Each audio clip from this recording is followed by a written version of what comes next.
جیے جیے جیے جیسے بابے دی جاگیر ہوئے جیے جیے پنج نعرے پنجتنی سوا لاکھ نعرہ حیدری اللہم صلی علی محمد وآل محمد وعجل فرجہم. یہ پروگرام جیسا کہ آپ تمام مومنین و مومنات کو علم ہے انجمن جانثاران اہل بیت کی جانب سے پیش کیا جا رہا ہے، اور ہم دیگر معاون حضرات اور آرگنائزیشنز کو بہت بہت شکریہ ادا کرنا چاہتے ہیں، بالخصوص کوپو اور باب العلم فاؤنڈیشن، عزاداران نیو یارک اور یا فاطمہ زہرا فاؤنڈیشن، فیروز مکھی صاحب اور دینانی فیملی، اور وہ تمام مومنین و مومنات جنہوں نے دامِ درہم سخنِ اس پروگرام کو کامیاب بنانے میں ایک اہم کردار ادا کیا ہے. ان سب کے لیے بآواز بلند صلوات.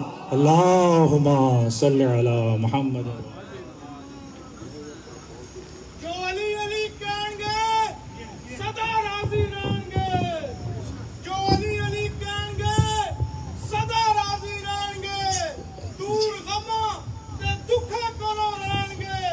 جو علی علی کہیں گے پنج نعرے پنجتنی سوا لاکھ نعرہ حیدری بلند آواز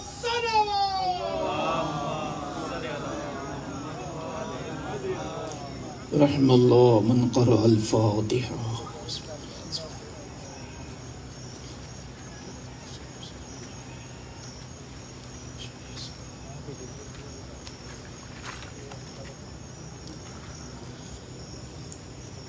اعوذ باللہ من الشیطان الرجیم.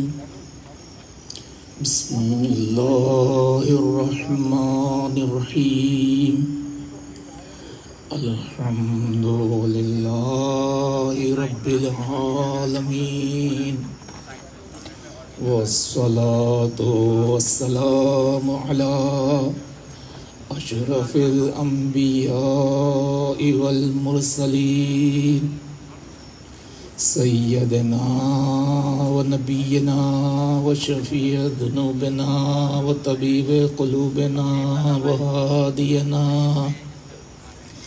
حبیبنا و حبیب الہ العالمین ابی القاسم محمد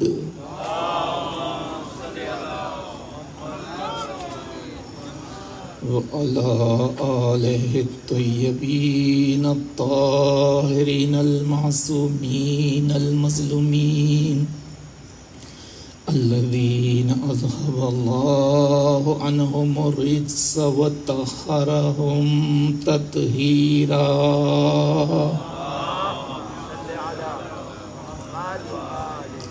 لا سیما علی الامام المختار قاتل المنافقین والکفار قسیم الجنت والنار صاحب ذی الفقار مصداق قول النبی المختار لوطئن الرایت غدا رجلا کرارا غیر فرار الامام النجم الثاقب علی ابن ابی طالب.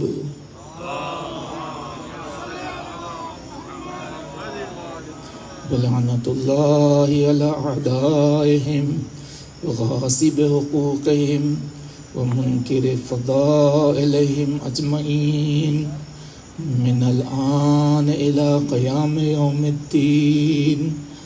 اما بعد فقد قال اللہ سبحانہ تبارک و تعالی فی محکم کتابہ الحکیم وهو عظیم.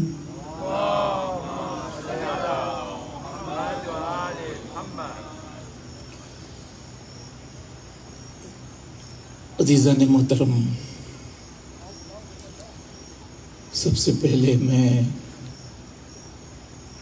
بارگاہ قاضی الحاجات میں یہ دعا کروں کہ خداوند عالم آپ کی ہماری اس عزاداری کو قبول و منظور فرمائیں، اور اس کے طفیل میں تمام دنیا کے عزاداروں ماتمداروں کو اپنی حفظ و امان میں رکھے، اور خاص طور سے بلاؤں، حادثات و وباؤں سے محفوظ فرمائے، اور اس کے طفیل میں آپ سب کے دلی مقاصد کو پورا فرمائے۔ جیسا کہ آپ کے علم میں ہے کہ آج یہ محرم کی 2 تاریخ ہے، اور ہماری یہ 3 تقریر جو بعنوان اسلام حقیقی، کہ جس کو سرکار سید الشہداء امام حسین علیہ السلام نے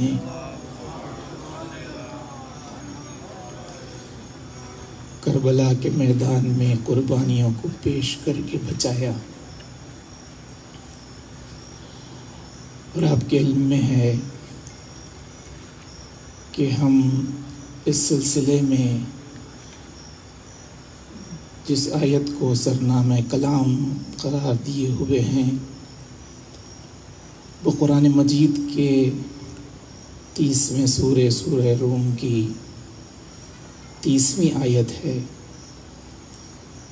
جس میں خداوند عالم مخاطب ہے آپ کے ہمارے نبی جناب احمد مجتبیٰ محمد مصطفیٰ صلی اللہ علیہ وآلہ وسلم سے، اور یہ ارشاد فرما رہا ہے کہ فَأَقِمْ وَجْهَكَ لِلدِّينِ حَنِيفًا، کہ حبیب اپنے رخ کو ہر طرف سے موڑ کے دین حنیف کی طرف کر دیجئے، یعنی اسلام کی طرف کر دیجئے، اس لیے کہ یہ وہ دین ہے کہ فطرت اللہ التی فطر الناس علیہا، کہ یہ وہ دین ہے جسے خالق فطرت نے انسانوں کے لیے مطابق فطرت بنایا ہے۔ لا تبدیل لخلق اللہ، اور پھر یہ کہ اس میں کوئی تبدیلی ہونے والی نہیں ہے، اور آخری میں کہا جا رہا ہے کہ اس سے پہلے یہ بھی کہ ذالک الدین القیم بہت ہی مضبوط دین ہے، وَلَكِنَّ أَكْثَرَ النَّاسِ لَا يَعْلَمُونَ، لیکن یہ کہ اکثر انسان ایسے ہیں جو اسلام کی ان حقیقتوں سے واقف نہیں ہیں، اور ان کو علم نہیں ہے کہ یہ اسلام کس کا بنایا ہوا ہے اور اس میں کون سے خصوصیات رکھے ہوئے ہیں۔ ظاہر ہے کہ اب وہی خصوصیات کے سلسلے میں گفتگو ہو رہی ہے، اور یہی کہ فرش عزا پر یہ گفتگو ہو رہی ہے، اور یہ ایک فیضان ہے عزائے حسین کا کہ ہم یوں تو غم کے عنوان پر جمع ہوتے ہیں لیکن سارے دین سے واقف ہو جاتے ہیں، ساری تعلیمات دین سے واقف ہو جاتے ہیں، اور عزیزان محترم وہ شرف ہم کو مل رہا ہے کہ ہمارا آپ کا یہاں جمع ہونا، اس طرح سے بعض صعوبتوں اور زحمتوں کو برداشت کرنا کہ جو امام حسین کی زحمتوں اور مشقتوں کے مقابلے میں کوئی حیثیت نہیں رکھتی، لیکن یہ کہ اس ہماری شرکت سے کئی چیزوں کا اظہار ہوتا ہے۔ ایک حدیث ہے آپ کے ہمارے نبی جناب احمد مجتبیٰ محمد مصطفیٰ صلی اللہ علیہ وسلم، جہاں حضرت فرماتے ہیں کہ اِنَّا لِقَتْلِ الْحُسَيْن حَرَارَةٌ فِي قُلُوبِ الْمُؤْمِنِينَ لَا تَبْرُدُ أَبَدًا، فرماتے ہیں کہ قتل حسین کی وجہ سے مومنین کے دل میں ایسی آگ پیدا ہوتی ہے کہ لا تبرد ابدا، کہ جسے ابد تک ٹھنڈا نہیں کیا جا سکتا، ایسی حرارت پیدا ہوتی ہے قلوب میں۔ اب عزیزان محترم، یہ بات کہ اس میں ایک پیام بھی ہے اور ایک پہچان بھی ہے۔ پیام یہ ہے کہ قتل حسین کوئی معمولی چیز نہیں ہے، اس کے سننے سے اور اس کے جاننے سے ایک قسم کی حدت ہے جو قلب میں پیدا ہوتی ہے کہ جو ٹھنڈی ہو ہی نہیں سکتی۔ لیکن یہ فرما رہے ہیں کہ فی قلوب المومنین، آپ نے فرمایا کہ یہ مومنین کے دل میں حرارت پیدا ہوتی ہے۔ یعنی میں نے کہا یہ ایک بات بھی ہے کہ نبی نے فرمایا، لیکن ایک پہچان بھی ہے۔ یعنی اگر تم کو دیکھنا ہے کہ مومنین کون ہے تو یہ دیکھو کہ وہ کون ہے جس کے دل میں حب حسین کی حرارت پائی جاتی ہے۔ آپ کا ہمارا موجود ہونا اس بات کا ثبوت ہے، اور اس طرح سے اپنے ولولے کو ظاہر ہونا۔ دیکھیے آپ کے حالات کچھ بھی ہوں، لیکن یہ کہ ہم نے یہ بتایا کہ عزاداری کسی حال میں رک نہیں سکتی اور ہر چیز کو قربان کر دیا جا سکتا ہے۔ یہی وجہ ہے کہ ہم اپنی دولت کو بھی لٹا دیتے ہیں، اپنے وقت کو بھی لٹا دیتے ہیں، اپنے سرمایہ کو بھی لٹا دیتے ہیں، اور اپنی تمام مصروفیتوں کو قربان کر دیتے ہیں۔ یہ بات ایسے نہیں آئی ہے۔ تو یہ تمام چیزوں سے یہ ثابت ہو رہا ہے کہ وہ ہم ہی مومنین ہیں کہ جس کی خبر مخبر صادق نے دی ہے۔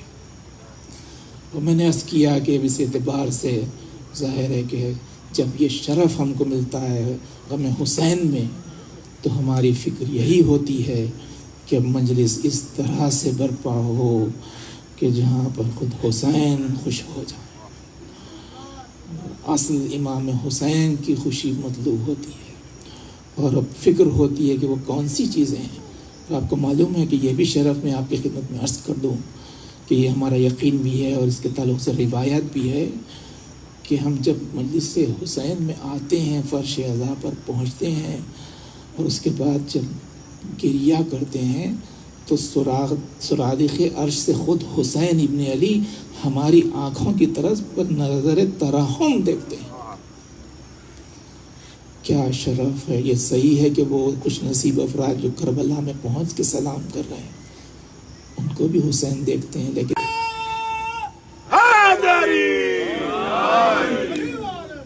اور یہی ہے عزیزان محترم اس دور میں کہ جب کہ سب لوگ یہ سوچ رہے ہیں کہ آخر اپنی نسل کو کس طرح سے بچایا جائے، آخر اپنی نسل کو کیسے مذہب پر باقی رکھا جائے، آخر نسل کو کیسے مذہب پر قائم رکھا جائے، تو ظاہر ہے یہ فکر ہر شخص کو ہے اور یہ ہونی چاہیے، لیکن ایک اس کے لیے حل کیا ہے؟ تو ظاہر ہے کہ ایک مولائی ایک شاعر نے یہ بات کہی 4 مصرے، وہ کہتے ہیں کہ دین کی حفاظت کا سلسلہ ضروری ہے۔ ملاحظہ فرمائیے، دین کی حفاظت کا سلسلہ ضروری ہے، کس کا ذکر لازم ہے دیکھنا ضروری ہے۔ دین کی حفاظت کا سلسلہ ضروری ہے، کس کا ذکر لازم ہے دیکھنا ضروری ہے۔ ہم کو دین کامل کے ساتھ ہے اگر رہنا، منبروں سے مولا کا تذکرہ ضروری ہے۔ ہم کو دین کامل کے ساتھ ہے اگر رہنا، منبروں سے مولا کا تذکرہ ضروری ہے۔ تو عزیزان محترم ظاہر ہے کہ وہی تذکرہ ہے، اور پھر اسی عنوان کے تحت میں ہے کہ جہاں پر میں نے کہا کربلا میں اسلام کو بچایا گیا ہے، اور اس اسلام کی تعلیمات میں یہی ہے کہ جہاں اگر انسان اپنی عقل کو استعمال کرے، اپنی فکر کو اگر استعمال کرے، تو ظاہر ہے کہ وہ یہی کہے گا کہ ہاں ہم کو علی کی طرح سے جینا چاہیے اور حسین کی طرح سے مرنا چاہیے۔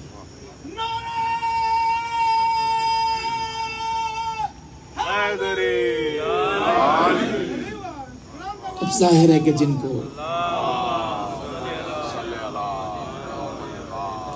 میں نے عرض کیا کہ معرفت ہو، عزیزان محترم، میں نے کل بھی عرض کیا تھا کہ اسلام کے خصوصیات میں ایک بات یہ بتائی گئی کہ اس میں فکر کی دعوت دی گئی ہے، اس لیے کہ انسان کا جو اصل جوہر ہے وہ عقل ہے، عقل کو استعمال کرو، فکر کو استعمال کرو۔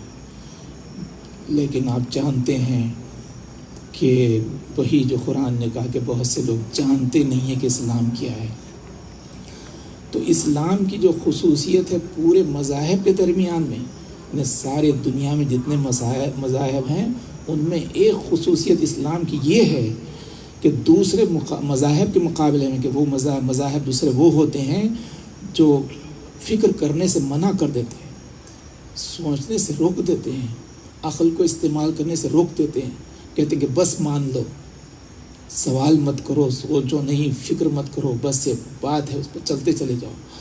لیکن اسلام وہ تو دعوت دیتا ہے، میں نے کہا قرآن خود کا بار بار کہا افلا یتدبرون افلا یتفکرون، فکر نہیں کرتے، تدبر نہیں کرتے، یہ اسلام میں ہے۔ اور پھر فخر کے ساتھ میں کہہ سکتا ہوں کہ اب اسلام کے جتنے فرقے ہیں ان سب فرقوں کے درمیان میں وہ ہم ہی ہیں جو پھر عقل کو ابھارتے ہیں، فکر کی دعوت دیتے ہیں، تدبر کی دعوت دیتے ہیں۔ اور ہمارے پاس یہ نہیں ہے کہ جہاں پر روکا جاتا ہو وہ دوسرے مذاہب ہیں، وہ دوسرے فرقے ہیں جہاں پر پابندی لگا دی جاتی ہے کہ سوچو نہیں، فکر مت کرو۔ ملاحظہ فرمائیے آپ، اس کے پیچھے بھی ایک راز ہے عزیزان محترم۔ راز یہ ہے کہ وہ لوگ جو انسانوں کو فکر کرنے سے روک دیتے ہیں، ان کا مسئلہ یہ ہے کہ انہوں نے جو فرقے بنائے ہیں، انہوں نے جو مذہب بنائے ہیں، تو اس کی بنیادوں میں انہوں نے حق کو نہیں بلکہ باطل کو رکھا ہے، اور ظاہر ہے اس پر عمارت تعمیر کر دی، لوگوں سے کہا، بہت سے لوگ اس کے ہم نوا ہو گئے، لیکن وہ بنانے والوں کو ہر وقت یہ خدشہ لگا رہتا ہے کہ کہیں وہ باطل ظاہر نہ ہو جائے، کہیں عقل انسانی بیدار نہ ہو جائے، کہیں وہ اس کو کیچ نہ کر لے۔ اب ظاہر ہے کہ اسی لیے وہ روک دیتے ہیں کہ فکر مت کرو، لیکن ہمارے مذہب میں چونکہ حق کو رکھا گیا ہے، بنیاد باطل کو نہیں، حق کو رکھا گیا ہے، اس لیے ہم ابھارتے ہیں لوگوں کو، فکر کی دعوت دیتے ہیں۔ جیسے کل بھی میں حدیث پڑھا تھا کہ جہاں پر معصوم فرماتے ہیں کہ 1 گھنٹے کی فکر 70 برس کی عبادت سے بہتر ہے۔ یہ ہم اس لیے کہتے ہیں کہ ہمارے مذہب کی بنیادوں میں حق کو رکھا گیا ہے۔ ہم کو معلوم ہے جتنے انسان کی فکر بلند ہوتی چلی جائے گی، جتنی عقل بیدار ہوتی چلی جائے گی، جتنا انسان سمجھتا چلا جائے گا، اتنا مذہب سے اور قریب ہوتا چلا جائے گا، اتنے ہمارے مذہب کو پسند کرتا چلا جائے گا۔ تو یہ بنیاد ہے عزیزان محترم کہ جہاں پر ہم یہ پیامات دیتے ہیں، چنانچہ آپ ملاحظہ فرمائیے کہ اس میں بات یہ بھی ہے کہ دیکھا یہی گیا کہ جو لوگ اس طرف توجہ نہیں کرتے تب ان کی جو باتیں ظاہر ہوتی ہیں اسی میں نقص ظاہر ہوتا ہے، کہ جب ہم یہ پیامات دیتے ہیں اور جب یہ باتیں کرتے ہیں تو اب یہ ہوتا ہے کہ وہ لوگ کہ جنہوں نے امام حسین کو قتل کیا تھا، جو دشمن تھے، اور اس کے بعد آپ جانتے ہیں کہ پھر وہ بھی موجود ہیں، دنیا میں رہے ہیں، اس کے بعد پروپیگنڈے کرنا، لاوی کو استعمال کرنا، اور صرف یہی کوشش کرتے رہے وہ کہ اب کسی بھی طرح سے اس مقصد کو بدل دیا جائے، کسی بھی طرح سے لوگوں کو ہٹا دیا جائے۔ تو وہ جو مختلف باتیں کرتے ہیں تو اس میں یہی ہوتا ہے کہ بعضی ہمارے بھی حضرات تو اس طرف متوجہ نہیں ہوتے، وہ بھی بھولے پن میں آگے بڑھ کے انہی باتوں کو اپنا لیتے ہیں۔ چنانچہ آپ دیکھیں کہ یہ چیز جو پیش کی جاتی ہے، جو میں نے پہلی مجلس میں بھی عرض کیا تھا کہ جہاں پر مقصد کربلا، جی پہلے تو روکتے ہیں کہ اس پر غور ہی مت کرو، سوچے ہی نہیں۔ میں آپ کی خدمت میں اس میں مثال پیش کروں کہ جیسے آپ کو معلوم ہے کہ میں نے پہلے بھی مجلس میں کہا تھا کہ ہم اس سال کربلا کے واقعے کی 1381ویں یاد منا رہے ہیں جی. اس کو دیکھ کے بہت سے لوگ کہتے ہیں کہ صاحب ٹھیک ہے واقعہ ہو گیا, اتنا پرانا واقعہ ہے, اب اس کو کیوں دہراتے ہیں, یعنی پرانا کہہ کے سبک کرتے ہیں. غور فرمائیں, یہ بھی ایک فکر ہے, لیکن وہی کہ جو فکر اس میں معرفت نہ ہو, سمجھا نہ جائے. لیکن ایک اسی کا جواب دیا ہے ہمارے قوم کے بہت انقلابی شاعر علامہ نجم افندی علیہ مقام تھے, تو انہوں نے اس بات کو, ایک سلام ہے ان کا کہ شبیر کو سر دے کر اسلام بچانا ہے, قدموں پر ریتی پر ٹھکانا ہے. اس میں انہوں نے کہا کہ اسلام کو دینی ہے ہر سال حیات نو, اسلام کو دینی ہے ہر سال حیات نو. کیا تو نے کہا غافل یہ ذکر پرانا ہے؟ غور فرمائیں, یہاں پر یہ ہے کہ یہ بات سامنے آتی ہے. میں نے کہا فکر میں جو فرق ہوتا ہے, سمجھنے کی جو بات ہے, جو معرفت میں جو کمی ہوتی ہے, اور پھر وہ بھی بات جو بہت ہی مشہور شعر ہے, آپ جانتے ہیں, جہاں پر یہ بات پیش کی گئی, اور پھر ادھر دوسرے گروپ کی طرف سے جو مشہور شعر ہے کہ قتل حسین اصل میں مرگ یزید ہے, اسلام زندہ ہوتا ہے ہر کربلا کے بعد. تو یہ جو شعر ہے یہ جوہر کا ہے. تو وہ انہوں نے جو بات پیش کی, تو اس کو بہت سے لوگ پیش کرتے ہیں, محمد علی جوہر, تو وہ کہتے ہیں قتل حسین اصل میں مرگ یزید ہے, اسلام زندہ ہوتا ہے ہر کربلا کے بعد. اور بہت سے ہمارے بھی لوگ اس کو پسند کرتے ہیں. لیکن آپ دیکھیں اس میں ایک نقص ہے. وہ نقص یہ ہے کہ انہوں نے یہ جو کہا کہ اسلام زندہ ہوتا ہے ہر کربلا کے بعد, یعنی ہر کربلا کہہ کے انہوں نے اس بات کی ضرورت ظاہر کی ہے کہ کربلا اس وقت ہوا تھا, کربلا واقع ہوئی تھی, لیکن یہ کہ اسلام اس وقت زندہ ہوا تھا, پھر اسلام مر جاتا ہے, پھر کوئی کربلا ہو تو پھر اسلام زندہ ہوتا ہے. یعنی وہ محسوس کر رہے ہیں, وہ بتانا چاہ رہے ہیں کہ کربلا کی تکرار کی ضرورت ہے. اب دیکھیے یہ بھی ایک فکر ہے, لیکن میں اس کروں کہ دیکھیے جو ہماری فکر ہے, جو شمالی آبادی نے اسی بات کو نظم کیا, مکمل اس کا منہ توڑ جواب دیا یہ کہتے ہوئے کہ تجدید کربلا کی تمہیں فکر ہو تو ہو, تجدید کربلا کی تمہیں فکر ہو تو ہو, اسلام کو تو فکر نہیں کربلا کے بعد. تجدید کربلا کی تمہیں فکر ہو تو ہو, اسلام کو تو فکر نہیں کربلا کے بعد. تو وہاں پر یہی ہے. تو اتنا اہم معرکہ اور اتنا اہم واقعہ, تو ظاہر ہے کہ اس کی ہر جز پر رک رک کے غور کرنا چاہیے.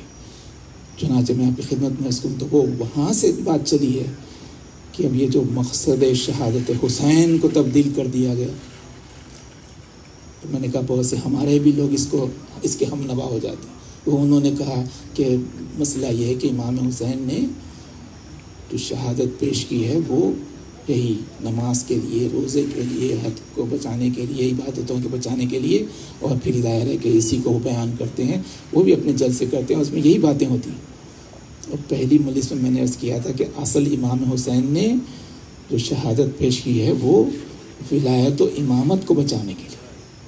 اور میں نے عرض کیا کہ دیکھیے کوئی کام ہوتا ہے تو اس میں دو قسم کے آبجیکٹیوز ہوتے ہیں, دو قسم کے گولز ہوتے ہیں, مقاصد ہوتے ہیں. کہ جہاں پر ایک مقصد ہوتا ہے جس کو کہتے ہیں پرائمری مقصد, یعنی بنیادی مقصد ایک ہوتا ہے, اور دوسرا مقصد ہوتا ہے جس کو کہتے ہیں سیکنڈری مقصد, یعنی ثانوی مقصد. تو یہ صحیح ہے کہ امام حسین کا مقصد تھا کہ عبادتیں بچ جائیں, لیکن وہ بنیادی نہیں, ثانوی مقصد تھا. اصل مقصد تھا امامت و ولایت بچ جائے. اس لیے کہ آپ جانتے ہیں کہ اگر امامت و ولایت نہیں بچتی تو پھر نماز بھی نہیں بچتی, روزہ بھی نہیں بچتا, عبادتیں بھی نہیں بچتی. اب جو امامت و ولایت کو حسین نے بچایا تو پھر اب نماز بھی بچ گئی, اب روزہ بھی بچ گیا, اب حج بھی بچ گیا, اور عبادتیں بھی بچ گئی. تو دیکھیے فرق ہے یہ, غور فرمائیں. تو وہ لوگ عمدن یہ کرتے ہیں, کیوں؟ اس لیے کہ وہ نہیں چاہتے کہ سننے والوں کا ذہن ولایت و امامت کی طرف چلا جائے. وہ تو چاہتے ہیں کہ بس اسی میں رہے. اب یہاں پر آپ اگر اپنی عقل کو استعمال کریں تو آپ ملاحظہ فرمائیں کہ کیسا مسئلہ ہے. کیا یزید امام حسین سے یہ کہہ رہا تھا کہ نماز مت پڑھو؟ توجہ چاہتا ہوں. کیا وہ یہ کہہ رہا تھا کہ روزہ مت رکھو، حج مت کرو، تلاوت کلام اللہ مت کرو؟ جی اس سے تو وہ نہیں روک رہا تھا. خود آپ دیکھیں لشکر یزید میں نمازیں بھی پڑھی جا رہی تھی، روزے بھی رکھے جا رہے تھے.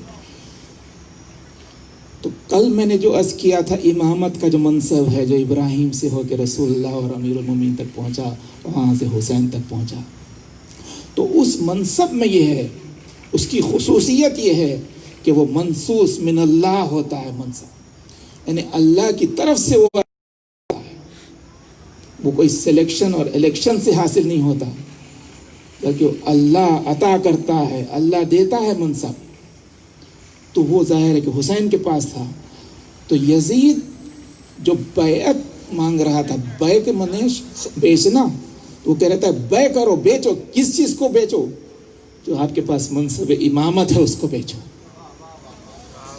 کیونکہ یزید وہ صرف یہ نہیں کہہ رہا تھا کہ میں بادشاہ ہوں، وہ اصل میں اسلامی مملکت کا رہنما کہنا چاہتا تھا.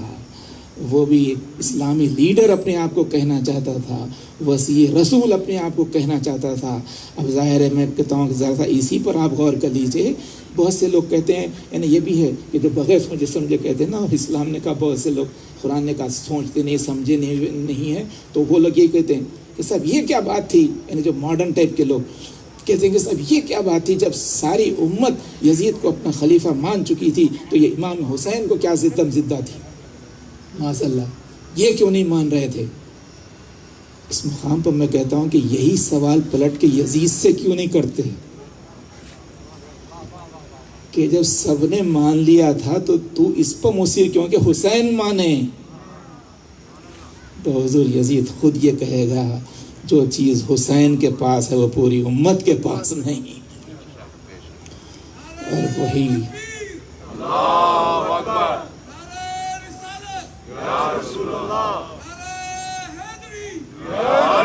خاندان زہرا پر بلند تر صلوات. اور عزیزان محترم، ظاہر ہے کہ اب یہی تھا کہ امام حسین نے فرمایا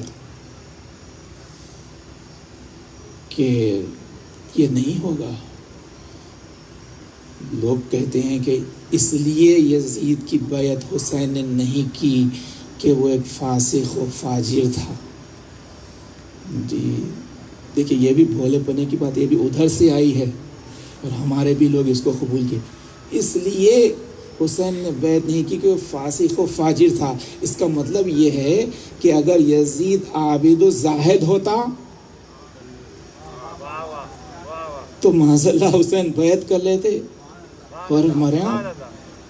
یعنی یہ دیکھیے آپ، یعنی یہ بتانا چاہتے ہیں کہ یہ چونکہ یہ تو فاسق و فاجر تھا اس لیے حسین نے بیعت نہیں کی، لیکن مجھے دوسرے جو تھے اس جیسے نہ تھے. تو اب یہ کہنا چاہتے ہیں کہ دوسرے جو تھے حسین کے بابا، حسین کے بھائی، وہ ان کی بیعت انہوں نے کی ہوگی. یعنی ذہن کو موڑنا اصل چاہتے ہیں. پھر میں نے اس کیا اگر آپ منصب امامت و ولایت کو سمجھیں تو میں کہتا ہوں کہ یزید اگر عابد الزاہد بھی ہوتا، میں تو کہتا ہوں کہ یزید مسلمان کے اگر سلمان بھی ہوتا تو حسین بیعت نہیں کرتے. جی اور عام انسان تو کہ آدم بھی ہوتے تو ان کی بیعت نہیں کرتے، نو بھی ہوتے تو ان کی بیعت. یعنی یہ منصب بیچ ہی نہیں سکتے حسین. یہ منصب اللہ کی ایک امانت ہے. غور فرمائیں آپ. تو اس لحاظ سے انہوں نے اس کا تحفظ کیا. بس عزیزان محترم، اب ظاہر ہے کہ جب یہ ہوا تو حسین نے کہا کہ میں سر کٹا سکتا ہوں لیکن سر جھکا نہیں سکتا. تو ادھر سے یزید کی طرف سے اب یہ ہوا کہ اگر آپ اس کو نہیں مانیں گے تو پھر ظاہر ہے کہ آپ کو مصیبتوں کا سامنا کرنا پڑے گا. تو حضور یہ یاد رکھیے، میں نے عرض کیا نا، اب میں مربوط کر رہا ہوں مصاحب سے، لیکن اس سے پہلے یہی باتیں بہت سی ہوتی ہیں، لیکن یہ کہ کیسے ان کو بیان کیا جائے کہ وقت کی بھی تنگی ہوتی ہے. لیکن اس مفہوم کو میں پیش کرنا چاہتا ہوں. ماشاءاللہ سب حسین کے چاہنے والے موجود ہیں. اور دیکھیے شاعر بہت سی باتوں کو بڑی بڑی کہتے ہیں سمندر کو کوزے میں سمو دیتا ہے، تو اسی کو کسی نے ایک مقام پر پیش کیا کہ حصار خانہ معبود گھر حسین کا ہے، حصار خانہ معبود گھر حسین کا ہے، مقام سجدہ تعظیم در حسین کا ہے، اور میرا وجود تو ایک سنگ آستاں ہے فقط، میرا وجود تو ایک سنگ آستاں ہے فقط، جو میرے سینے میں دل ہے وہ گھر حسین کا، جو میرے سینے میں دل ہے وہ گھر حسین کا ہے۔ اداس شام شفق پھول گریے شبنم، اداس شام شفق پھول گریے شبنم، خدا کا ملک ہے لیکن اثر حسین کا، خدا کا ملک ہے لیکن اثر حسین کا ہے۔ ملاحظہ فرمائیے کہ خدا کا ملک ہے لیکن اثر حسین کا ہے، جو عصر تنگ میں ایک سجدہ نیاز کے ساتھ، جو عصر تنگ میں ایک سجدہ نیاز کے ساتھ زمیں کو عرش بنا دے وہ سر حسین کا ہے، زمیں کو عرش بنا دے وہ سر حسین کا ہے۔ دو شے ملاحظہ فرمایا، زمیں کو عرش بنا دے وہ سر حسین کا ہے۔ ہزار سر ہیں نمازیں جنہیں بچاتی ہیں، اور نماز کو جو بچا لے وہ سر حسین کا ہے۔ نعرے حیدری،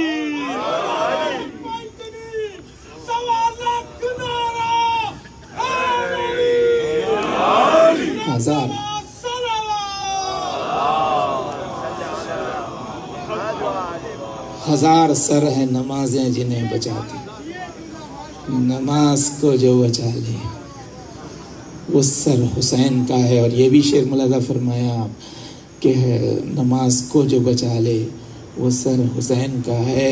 اس سروں کی بھیڑ میں دیکھو تو ظلم کے آگے، سروں کی بھیڑ میں دیکھو تو ظلم کے آگے جھکا ہوا جو نہیں ہے وہ سر حسین کا ہے، جھکا ہوا جو نہیں ہے وہ سر حسین کا۔ اس کو بھی آپ محسوس کریں گے کہ یزیدیت جو کہیں منہ چھپائے پھرتی ہے، یزیدیت جو کہیں منہ چھپائے پھرتی ہے، خدا کا خوف نہیں اس کو ڈر حسین کا، خدا کا خوف نہیں اس کو ڈر حسین کا ہے۔ حسین نے کہا سر کٹا سکتا ہوں،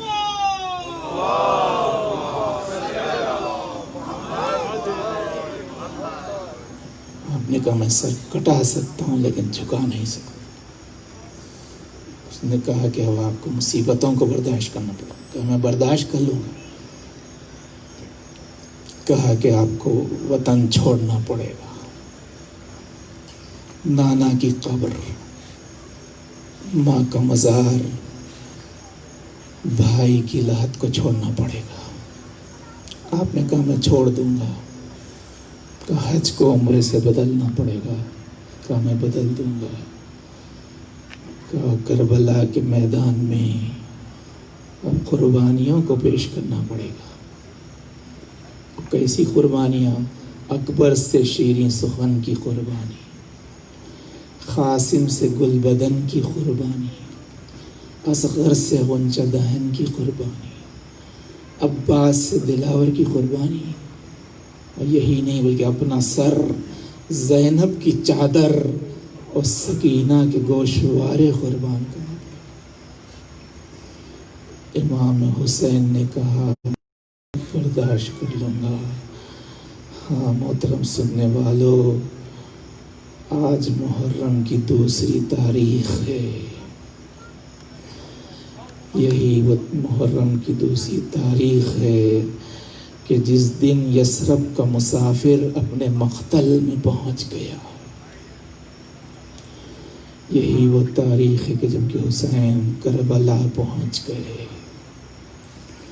ظاہر ہے کہ آج اسی بات کو یاد کیا جاتا ہے، حسین پہنچ گئے، لیکن یہ کہ یہ مرثیہ ہے اس جملے میں کہ حسین کاہے کے لیے آ گئے، تو یہی ہے کہ بھوکے پیاسے رہنے کے لیے حسین آ گئے، جنازوں پر جنازے اٹھانے کے لیے حسین آ گئے۔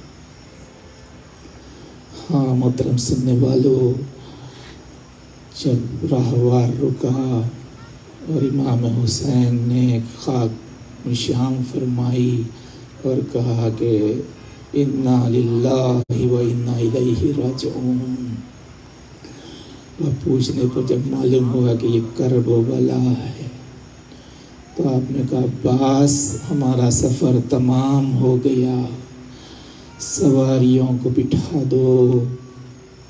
بس باب عزا، اب سواریوں سے بیویاں اترنے لگی، اب مائیں اتر رہی ہیں گودیاں بھری ہوئے، رباب کی گودی میں علی اصغر ہے، انگلی تھامی ہوئی سکینہ ہے، لیلا کے ساتھ علی اکبر ہے، ام فروا کے ساتھ قاسم ہے، زینب کے ساتھ زینب کے نونہال محمد بھی ہیں، اور بیویوں کے سر پر چادر بھی ہے اور چادروں کا محافظ بھی ہے۔ لکھا یہ ہے کہ امام حسین جو عالم علم غیب تھے، ان کے سامنے مستقبل ایسے تھا جیسے کہ حال ہوتا ہے، تو آپ نے جو اہتمام کیا، چنانچہ آپ نے کہا کہ یہ کس کی زمین ہے؟ معلوم ہوا کہ یہ قبیلہ بنی اسد کے افراد کی زمین ہے، تو آپ نے کہا عباس جاؤ اور اس قبیلے کے افراد کو بلا لاؤ، بنی اسد کو بلا لاؤ، اور ان سے کہنا کہ وہ ساتھ میں اپنی عورتوں کو بھی لے کے آئیں اور ساتھ میں اپنے بچوں کو بھی لے کر آئیں۔ بس محترم سننے والوں، وہ آئے، آنے کے بعد آپ نے کہا کہ بنی اسد میں اس زمین کو خریدنا چاہتا ہوں۔ بنی اسد نے کہا کہ مولا ہم آپ کے، یہ زمین آپ کی، لیکن ہم نے سنا ہے کہ اس زمین پر جو بھی نبی اور وصی نبی آیا وہ مبتلا مصیبت ہوا، مولا آپ کے ساتھ تو چھوٹے چھوٹے بچوں کا ساتھ ہے، آپ یہاں قیام نہ کیجئے۔ تو مرتضی امام حسین نے فرمایا کہ ہاں بنی اسد، میں جانتا ہوں کہ یہاں پر ہر انسان آتے ہوئے گھبراتا ہے، اس کی یہ تاثیر ہے، لیکن اب میں اس تاثیر کو ایسے بدلنا چاہتا ہوں، اس زمین کو ایسے آباد کرنا چاہتا ہوں کہ دنیا کے ہر گوشے میں ہر انسان کی یہ خواہش ہوگی کہ وہ یہاں پر آ جائے۔ اور آپ نے کہا کہ یہ زمین مجھے بیچ دو، اور حضور آپ جانتے ہیں یہ بھی امام حسین کا اقدام، وہی منصب امامت کو پیش نظر رکھ کے، امام حسین محافظ شریعت ہیں، جانتے ہیں فقہی مسائل کو، کہ جہاں پر فقہ میں ایک مسئلہ یہ ہے کہ اگر کوئی شخص کسی کو دفن کرنا چاہتا ہے تو اس زمین کا مباح ہونا ضروری ہے کہ وہ غصبی نہ ہو۔ ارے حسین جانتے ہیں کہ ذوالفقار سے مجھے یہاں پر ایک چھوٹی سی قبر کھودنی ہے، آپ نے کہا کہ مجھے بیچ دو، تو آپ نے 6,000 مربع گز زمین 60,000 درہم دینار میں خریدی، اس کے بعد کہا کہ میں تمہیں ہبہ کیے دیتا ہوں، میری چند شرطیں ہیں، اس کا خیال رکھنا۔ بس ارباب اعضا یہ کہہ کہ امام نے کہا میری 3 شرطیں ہیں، پہلی شرط تو یہ ہے کہ جب میں یہاں پر قتل کر دیا جاؤں تو تم مجھے وقت پر دفن کر دینا۔ اور آپ نے کہا کہ بڑی غربت کا جملہ کہا، فرماتے ہیں کہ دیکھو اگر علیحدہ علیحدہ خبریں نہ بنا سکو تو ایک بڑا سا گڑھا کھودنا اور اسی میں ہم سب کو دفن کر دینا۔ اس کے بعد فرماتے ہیں کہ دوسری وصیت یہ ہے کہ میرے بعد اگر کوئی میرا چاہنے والا آئے، ہاں یہاں پر بہت سے زائرین بھی سن رہے ہوں گے، دیکھیے آپ کا حسین کو کتنا خیال تھا، فرماتے ہیں کہ میرے کوئی چاہنے والا میرا آئے، کوئی زائر آئے اور میری قبر کا نشان پوچھے تو اس کو میری قبر کا پتہ بتا دینا۔ اور فرماتے ہیں کہ تیسری خواہش یہ ہے کہ میری وصیت یہ ہے، شرط یہ ہے کہ جب وہ ظاہر آ جائے اس کو پہلے تو پتہ بتانا، اس کے بعد 3 دن تک اس کو مہمان رکھنا، اس کو کھانا کھلانا، اس کو پانی پلانا۔ حضور 3 دن کا جو امام نے لفظ استعمال کیا، عدد استعمال کیا، تو ظاہر یہی چاہتے ہیں کہ جب وہ یہاں پر 3 دن تک رہے گا اور جب اس کو کھانا دیا جائے گا، پانی دیا جائے گا، تو یاد آئے گا کہ ہائے آپ کا آقا حسین 3 دن کا بھوکا اور پیاسا دنیا سے گزر گیا۔ آپ نے کہا ان کا خیال رکھنا۔ آپ دیکھیں آج یہی تو ہو رہا ہے عراق میں، وہ کیسی مہمان نوازی کرتے ہیں، وہی حسین کی تمنا اور حسرتوں کا خیال کیا جا رہا ہے۔ تو آپ نے فرمایا کہ ان کو یہاں پر سکون سے رکھنا، جب وہ یہاں رہیں گے اور اس زمین کی حدت کو محسوس کریں گے، یہاں کی گرمی کو محسوس کریں گے، تو خیال آئے گا کہ ہائے میرے چھوٹے چھوٹے بچے یہاں پر پیاسے تھے۔ ارباب اعضاء یہ کہہ کے ان کو رخصت کیا۔ اس کے بعد روایت میں یہ کہ وہاں جہاں پر ان کی خواتین بیٹھی ہوئی تھیں اور آگے کہا کہ زنان بنی اسد، میں نے تمہارے مردوں سے وصیت کی ہے کہ مجھے وقت پر دفن کر دیں، لیکن حکومت کے خوف سے اگر وہ خائف ہو جائیں تو تم انہیں حمیت عرب کے مطابق غیرت دلانا، حمیت دلانا اور میرے دفن پر آمادہ کرنا۔ اس کے بعد ان سے رخصت ہوئے اور وہاں آئے ہوئے تھے۔ حضور میں ذکر تمام کر رہا ہوں، لکھا ہے کہ آپ نے پہلے کہا نہیں، ایک ایک مٹھی خرمے بچوں کو دینے لگے اور کہنے لگے بچوں میں محمد کا وہ نواسا ہوں جسے رسول اللہ نے زبان چسا چسا کے پالا ہے، میں غریب الوطن ہوں، اے بچوں میں نے اپنے دفن کے تعلق سے تمہارے ماں باپ کو تاکید کی ہے، لیکن اگر وہ خائف رہے حکومت کی وجہ سے تو تم بچے ہیں، کھیلتے ہوئے آنا اور ایک ایک مٹھی خاک ہمارے جسم پر ڈال دینا کہ یوں ہی ہمارے جسد چھپ جائیں گے۔ واہ محمدہ، حسین نے بڑا اہتمام کیا تھا کہ وقت پر دفن کر دیے جائیں، مگر ہائے حسین 3 شبانہ روز جلدی زمین پر لاشا پڑا رہا، رات بھر کی اوس، دن بھر کی دھوپ۔ 11ویں محرم کو زینب کی نظر پڑی تو مدینہ کا رخ کر کے کہا السلام علیکہ یا جدہ، السلام علیکہ یا رسول نانا، یہ آپ کا حسین، آپ کی نازوں کا پپلا، اللہ لعنت اللہ علی قوم الظالمین، وسيعلم الذين ظلموا أي منقلب ينقلبون۔ ماتم حسین۔